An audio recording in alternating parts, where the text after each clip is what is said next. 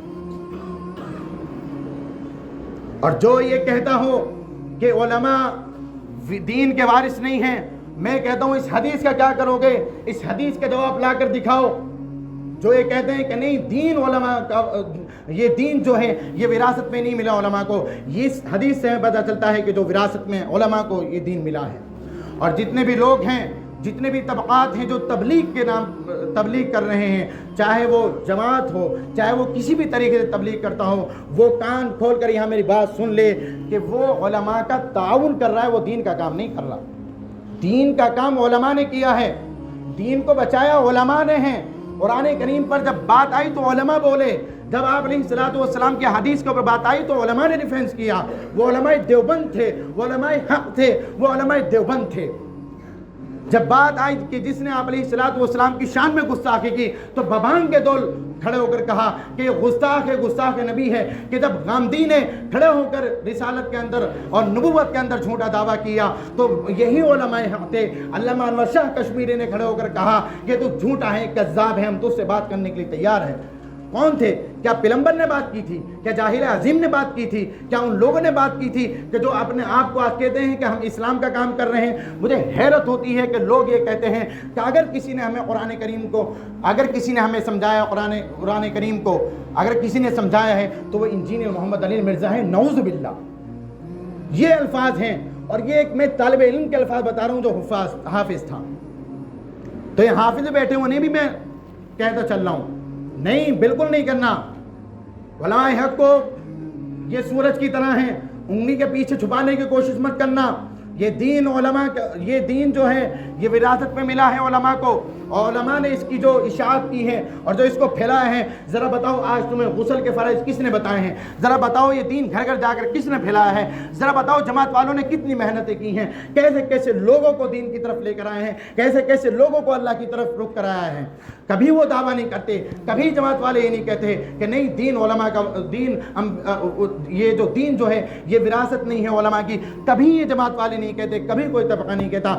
آج کل کے جو لبرل ہیں وہ کھڑے ہو کر یہ کہتے ہیں، جن میں سے میں نے نام لیا، حسن الیاس ہے، پیغمبر ہے، جاہل عظیم ہے، غامدی ہے، یہ تمام تر لوگ آج کل یہ کہتے ہیں۔ تو جو اب یہ لوگ کیا کر رہے ہیں، یہ لوگ غلط بیانی کر رہے ہیں، علماء سے ہٹانے کی کوشش، آپ علیہ الصلوۃ والسلام کی سنتوں کے ہٹانے کی کوشش۔ تو پھر اللہ تعالیٰ قرآن کریم میں ارشاد فرماتا ہے من یطع الرسول فقد اطاع اللہ، کہ جس نے رسول کی اطاعت کی اس نے اللہ کی اطاعت۔ اور جب تم نے رسول کی اطاعت نہیں کی، اور جب تم نے آپ کو میں بتاتا چلوں، بہت سارے لوگ بیٹھے ہوں گے جو جھونجل مار رہے ہوں گے کہ جی انجینئر علی مرزا کو ایسے کہا جا رہا ہے۔ بتاتا چلوں اس نے، کذاب نے، پاگل نے، بیہودے نے آپ علیہ الصلوۃ والسلام کو چھوکرا کہا، نعوذ باللہ۔ بتاتا چلوں کہ ان لوگوں نے یہ کہا ہے کہ آپ علیہ الصلوۃ والسلام، میں بتاتا چلوں، آج دیکھیں ایران کی جنگ چل رہی ہے، اللہ تعالیٰ اس کو فتح یاب کرے، نیست و نابود کر دے وہ اسرائیل کو اور کیا نام ہے امریکہ کو، اللہ تعالیٰ اسے فتح یاب کرے، ہم اس کے ساتھ کھڑے ہیں، ہم اس کو جسٹیفائی کرتے ہیں۔ لیکن یاد رکھیں شیعوں کے عقیدے کو اپنانا اور شیعوں کی پیروی کرنا یہ غلط ہے۔ علماء دیوبند اس کو منع کر رہے ہیں۔ ایران کو جسٹیفائی کرو، ایران کے لیے دعائیں کرواؤ، کہو کہ وہ اسرائیل کا نام و نشان مٹا دے، وہ امریکہ جیسی نحوست ریاست کا نام و نشان مٹا دے، اللہ تعالیٰ اس کو ہمت دے، اللہ تعالیٰ اس کو قوت دے، اللہ تعالیٰ اس کو فتح یاب کرے۔ لیکن یاد رکھو کہ جنہوں نے امی عائشہ کی رضی اللہ تعالیٰ عنہ کی شان میں گستاخی کی، وہ خمینی کہ جو کتاب لکھ کر گیا، اس خامنائی ابھی جو مرے ہیں، جو انتقال کرے ہیں، بموں کی صد میں جو آئے ہیں، واقعتاً ملامت کرو، واقعتاً کہو کہ رہبر چلا گیا، لیکن ان کے عقیدے کو اختیار کرنا یہ غلط چیز ہے۔ خمینی جو لکھ کر گیا اپنی کتاب کے اندر، بتاتا چلوں، اگر کسی کو حوالہ چاہیے حوالہ دے دوں گا، میں بتاتا چلوں خمینی اپنی کتاب لکھ کر گیا ہے اور اس کے اندر کہا ہے کہ آپ علیہ الصلوۃ والسلام کے زمانے میں بھی عدل و انصاف 100% نہیں ہو پایا، آپ علیہ الصلوۃ والسلام بھی 100% دین کو نہیں پھیلا سکے، نعوذ باللہ۔ اس نے